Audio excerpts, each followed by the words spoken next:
Welcome to my YouTube channel HR educational hub. মৰমৰ ছাত্ৰ ছাত্ৰীসকল, আজি আমি চাওঁ অসমীয়াৰ ছন্দ কি আছে, সেই ছন্দসমূহৰ পৰা কেনেকুৱা ধৰণৰ প্ৰশ্ন আহে বা কি ছন্দৰ ডিফিনেশ্যন আহিব পাৰে সেইটো আমি চাম আজি। তো ব'লা ভিডিঅ'টো আৰম্ভ কৰিছোঁ। প্ৰথমতে চোৱা, ছন্দ কাক বোলে? লয়যুক্ত মানে যিকোনো কথা কোৱাৰ সময়ত যিটো আমাৰ লয় হয় বা সুৰ হয়, লয়যুক্ত বাক্যবিন্যাসেৰে শুনিবলৈ শুৱলা আৰু আকৰ্ষণীয় কৰি ভাষা সজোৱাৰ যিটো ক্ৰম, তাকে কি বুলি কোৱা হয়? ছন্দ বুলি কোৱা হয়। ছন্দ কেইপ্ৰকাৰ? ছন্দক সাধাৰণতে দুটা ভাগত ভগোৱা হয়। এটা হৈছে মিত্ৰাক্ষৰ ছন্দ আৰু এটা হৈছে অমিত্ৰাক্ষৰ ছন্দ। এতিয়া আমি মিত্ৰাক্ষৰ ছন্দ কাক বোলে চোৱা, যিবোৰ ছন্দৰ প্ৰথম চৰণৰ শেষৰ আখৰৰ লগত পৰৱৰ্তী চৰণত শেষ আখৰৰ ধ্বনিগত মিল থাকে, তাকে মিত্ৰাক্ষৰ ছন্দ বোলে। অৰ্থাৎ প্ৰথম যিটো পেৰাগ্ৰাফ থাকিব বা প্ৰথম যিটো চৰণ থাকিব, সেই চৰণৰ একেবাৰে শেষৰ যিটো আখৰ থাকিব, সেই আখৰৰ লগত তাৰ পিছৰ যিটো চৰণ থাকিব বা পৰ্ব থাকিব, সেই আখৰৰ ধ্বনিৰ লগত কি থাকিব? মিল থাকিব বা শব্দৰ লগত প্ৰায় মিল থাকিব। তাৰপিছত অমিত্ৰাক্ষৰ ছন্দ কাক কয় চোৱা, যিবোৰ ছন্দৰ প্ৰথম চৰণৰ শেষৰ আখৰৰ লগত পৰৱৰ্তী চৰণৰ শেষৰ আখৰৰ লগত ধ্বনিগত মিল নাথাকে, তাকে অমিত্ৰাক্ষৰ ছন্দ বোলে। মানে মিত্ৰাক্ষৰ ছন্দৰ বিপৰীত হৈছে অমিত্ৰাক্ষৰ ছন্দ। তো তুমি যদি ইয়াতে মিত্ৰাক্ষৰ ছন্দটো মুখস্থ ৰাখা, অমিত্ৰাক্ষৰ ছন্দটো অট'মেটিকেলি পাৰি যাবা। তাৰপিছত চোৱা, পদ বা পয়াৰ কাক বোলে, বা ইয়াকে তোমাৰ লেছাৰী ছন্দ বুলিও কয়, মনত ৰাখিবা। পদ, পয়াৰ বা লেছাৰী ছন্দ।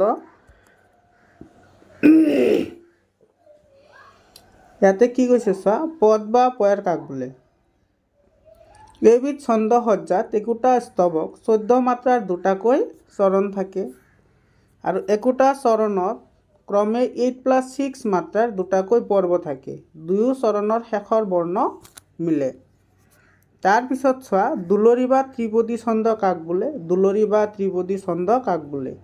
দুলৰীত দুফাঁকি পদ থাকে, প্ৰতি ফাঁকিত 3টাকৈ পৰ্ব থাকে, সেইকাৰণে দুলৰীক ত্ৰিপদী ছন্দ বোলা হয়।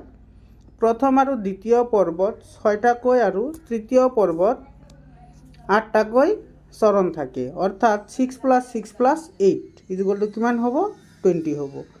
ইয়াৰে উদাহৰণ দিছে চোৱা, পাছে ত্ৰিনয়ন দিব্য উপবন দেখিলন্ত বিদ্যমান, ফুল ফুল ভৰি জকমক কৰি আছে য'ত বৃক্ষ মান। তাৰপিছত চোৱা, ঝুমুৰা ছন্দ কাক বোলে? মৰমৰ ছাত্ৰ ছাত্ৰীসকল, আশা কৰিছোঁ এই ছন্দসমূহৰ ডেফিনেশ্যনৰ পৰা তোমালোকৰ এটা বা দুটা ডেফিনেশ্যন কমন পৰিবই। তো তোমালোকে ভালদৰে লিখি লোৱা, লিখি লৈ মুখস্থ কৰা। ইয়াৰ প্ৰত্যেক স্তৱক দুটা চৰণত থাকি আৰু প্ৰত্যেক দুই চৰণৰ শেষৰ ধ্বনি মিলযুক্ত। যেনে চোৱা, হেন শুনি জাম্বৰস্ত ধুইল মহা বলবস্ত, নিচিনি স্বামীক পাছে ধৰিল যুদ্ধ কাছে।